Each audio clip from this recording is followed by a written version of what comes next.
नमस्कार दोस्तों, मैं परीक्षित भारद्वाज स्वागत करता हूं आपका अपने Facebook and YouTube channel travel India Parikshit Bhardwaj पर।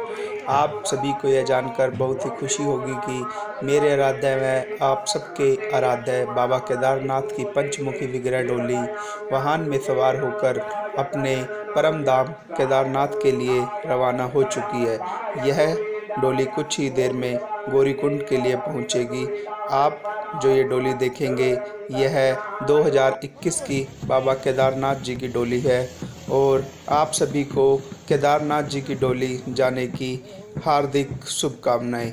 अगर आपको यह वीडियो पसंद आया है तो इसको लाइक और सब्सक्राइब करना मत भूलिएगा। बाबा केदारनाथ आप सभी पर यूं ही अपनी कृपा बनाए रखे। धन्यवाद। जय बाबा केदारनाथ की। जय बाबा केदारनाथ की।